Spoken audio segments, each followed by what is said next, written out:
And guys, dito tayo sa Tagaytay. At eto, dito tayo sa likod naka-parking. Hulaan nyo po, nasan tayo ha? Andito tayo sa Mr. Pares. Grabe, dinudumog yung Mr. Pares. Ang daming tao. Pakita ko sa inyo mamaya, kaya dito na kami naka-park sa likod ha.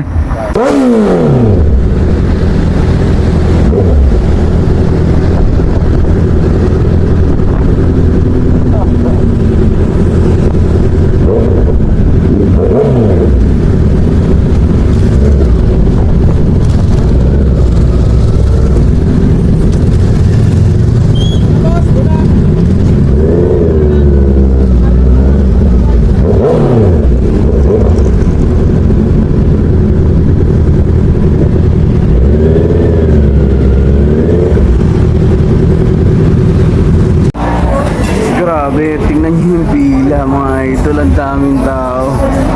So yan ang nagagawa ng social media. Yan, daming motor.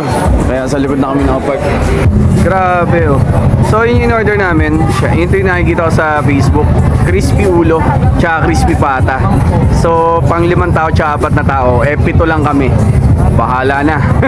Naka-unli yan lahat. So pakita ko sa inyo, daming tao. Ito pala yung nakikita natin sa Facebook mga idol. Yan na mga idol. So ito yung crispy ulo. You know, may kasamang bagnet at saka bulaklak. Tapos ito naman yung pata. So ito 950. Pwede ba mag-extra, no? Ito 750. Yan. Tumana natin itong bulaklak. Yun, game na guys. So matagal ko na itong gustong puntahan para i-vlog. So ito, syempre, sabaw muna. Tingnan natin. Yun oh. Unang kagat. Malutong. Lasang Pares. Yan, ulo. Sausawa.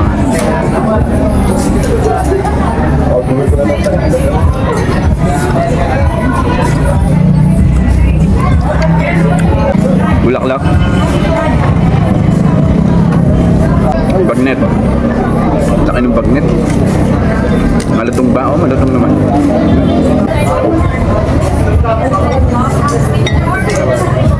So, pito kami. Tigto 250 isa. Okay na din. Only rice. Only sabaw. Itikman ko din sa wakas. Only sabaw. Ito itlog oh.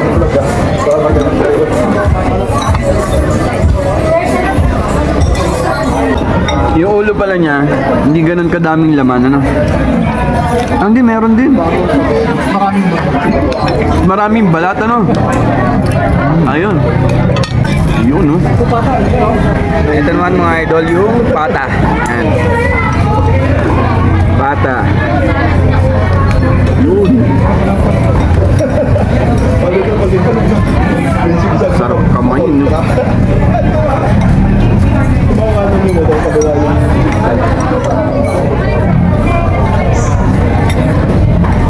Yun guys, yung tenga niya crispy naman, pero yung ibang part, syempre hindi naman perfectly lahat crispy eh, pero palaban nila dito yung sauce pala nila yan,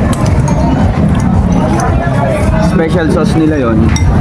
Yan, parang hindi mo na kailangan gumamit ng mga condiments ng toyo, ganyan.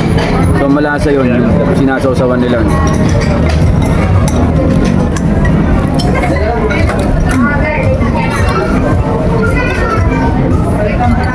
Katulad nun, hindi natin makain lahat, diba? Ngayon, dahil nga pito kami, may natira pa dito sa ulo. Ayan, hindi na namin kaya sa idin, mga busog na eh. Pero kung ako tatanungin nyo, kung sulit naman. Tanong, masarap, sakto lang. Kasi siguro sobrang dami ng pine-prepare nila, so hindi na nila ma-perfect talaga yung mga pine-prepare nila. Pero still, malulutong yung mga ano natin, crispy ulo, tsaka yung laman, kahit yung laman. Tapos yung pares natin, yun nga, kalasa ng mga literal na pares. Hindi naman puro luya or puro star anise. So ito, yan o, yung ulo. Ito pa yung natira. Meron pa yung mga laman-laman sa loob, so hindi na natin kaya. Okay na rin, okay na experience na din sa dami napunta dito, mga idol. Iba talaga nagagawa ng social media, no? Daming napunta. So nakita ko lang dito sa Facebook. So kaya yan, naglaway ako. So natikman na natin itong Mr. K. Pares, Tagaytay. Yan guys, sa magtatanong ng location, eto lang yung palatandaan ko dito. Yan, yung sangahan na yan. Tapos eto lang mismo siya, oh. Mr. Pares, yan. So yung nakikita natin sa mga vlog, sa mga Facebook. Yan. So napuntahan na rin natin sa wakas ngayon. So yun, para sa Kawasaki versus. So good luck sa atin. Ang dami nakasali, oh. Bas ba, hulog lang, yun. Good luck. Yeah. Dami nang kasali. So ito yung pwedeng mapanalunan.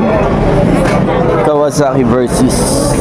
Dami pa rin tao, grabe, oh. Tapos na tayong kumain, dami pa rin. So gabi, tamang-tama ang lamig ng panahon dito sa Tagaytay. Higop sa baw ng Pares, crispy ulo. Let's go!